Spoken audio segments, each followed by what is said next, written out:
So I just told this girl I didn't want to see her anymore. And after I got out of the car, I realized I left my jacket in there. I texted her, but I don't think I'm gonna get that back. What is going on? We are in week 2 of my cut. Now, I've come across some rather interesting things. Now, if you guys remember last week, I said that I would introduce spinach this week. For those that don't know, spinach tends to be a very high histamine food, and spinach has always affected me. So, of course, right off the bat, within the first day or so, I started to notice like my throat was like extra tight. For those that don't know, I don't think I ever shared that with you guys anyway.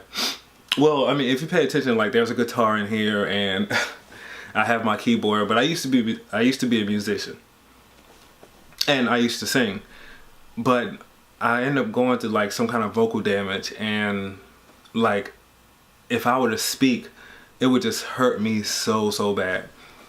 So I'm very sensitive to when my throat tightens up. So I noticed my throat tightening up. I didn't have too many sinus issues. Well, I don't know if that's part of your sinus, but I don't think so.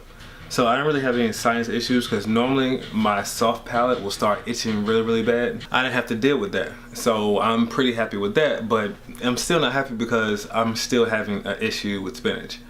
And whenever you're trying to lose weight, if you have inflammation in the body, it's definitely going to affect it. So you don't want to have that issue. So the upcoming week, spinach is out. Now this introduces a problem because something else I learned during the week, I had my refeed day. For my refeed day, I had bought some real good pizza products.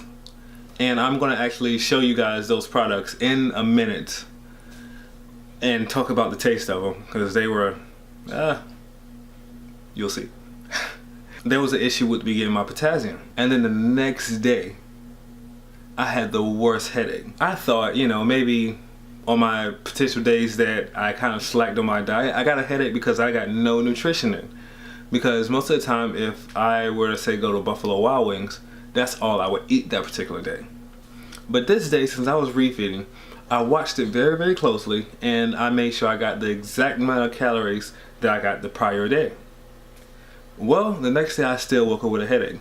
So what I noticed was I had absolutely zero vitamins and minerals, except for sodium, of course. I had plenty of salt.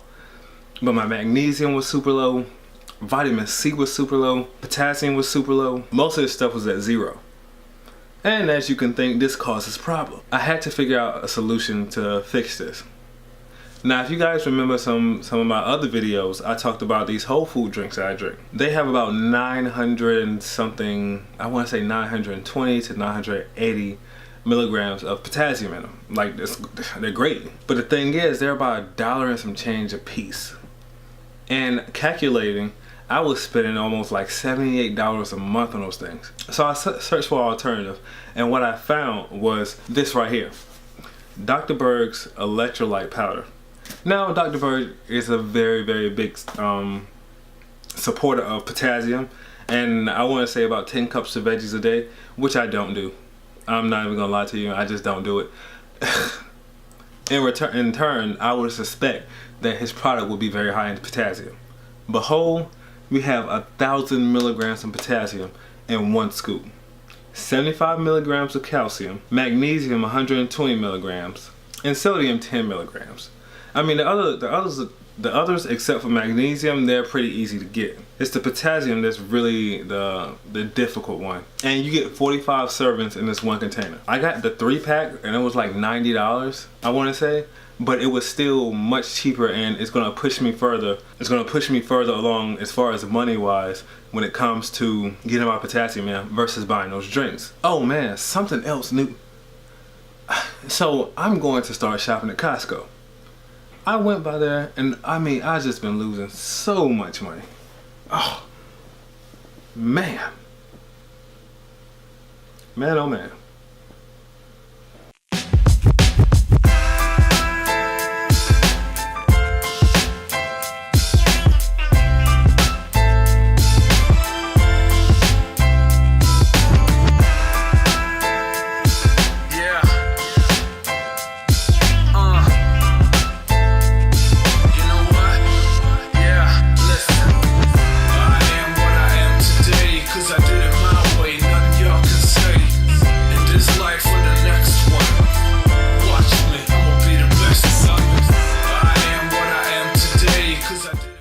Okay, so let's talk about these real fast. First off, these little poppers right here, nah, not for me, son. Like, there was nothing good. I didn't even like the texture. Like, am I crooked? It wasn't bad. Like the inside's supposed to be like pepperoni and cheese. It was just like pepperoni and this weird sauce. I can't really say it was Parmesan. So no for me, dog. So no for me. Now these, the snack size pizzas, oh yeah, these were fantastic. Like these were really, really good. And they were super fast, and the microwave time was like super off. But to be honest, these were probably better than the actual pizza itself. And you got 4, so it felt like you were eating more, but you really weren't. Now I finally like found the cauliflower crust, and a little thing, but like between us, I've never had cauliflower crust before. I've had fathead dough plenty of times, and I've had chicken crust because I've had real good foods, but I've never had cauliflower crust. And I must say, I was rather impressed. It wasn't bad at all. Like the ingredients were super good, because most cauliflower crust pizzas, like they use all types of flour and stuff to put it together. It's kind of like, what's the point? But I don't know what this word is, but I can't pronounce it. And I'm not gonna try. But 1/4 of the pizza, and of course there were 4 halves, so that's 25%, was 260 calories, 6 grams of carbs. 6 grams carbs for a quarter of a slice. So 6 grams, so 24 total if you ate the whole pizza, which would have been easy to do. 17 grams of protein per quarter of slice, and 16 grams of fat. 260 calories each one. So 260 times 4, 1040, I think. Yeah, I should be close. I don't know, I'm excited to try this one right here. The veggie, I meant to try it on my last free feed day, which was yesterday. And you know, something I'm starting to really realize as time goes on with me making this a lifestyle, it's getting easier and easier to, I guess you could say, go off of it and then come right back on. Cause see, before it would be super hard because I was still very, very much addicted to sugar. But to get right back on the wagon, like, I mean, it was no issue whatsoever.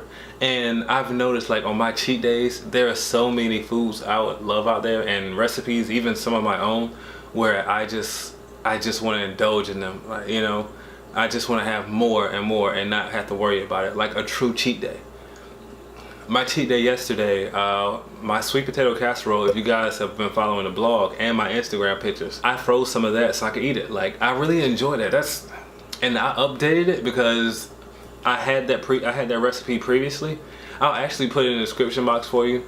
Like, it's an old video. And I was using Truvia, but this one, I actually made a crust very, very similar to sweet potato casserole. I'm going to, this upcoming week, I'm going to continue to eat my salmon every day.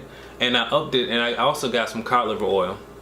So I can get a little bit more of those omega-3s in there. So thank you, Keto Connect, for that. Staying put with my magnesium, keeping my potassium high. And I'm going to deduct about 100 calories. So that'll put me roughly about 1,800 a day. Now, there have been no major changes to my body, and I've yet to take a picture yet. Of course, my biggest changes are going to be my first week, where I'm, you know, coming off of Orlando and me dropping all that extra body water weight. Can't get my thoughts together. I'm rather tired. I'm gonna end this off, and I will see you guys next week for an update with week 3.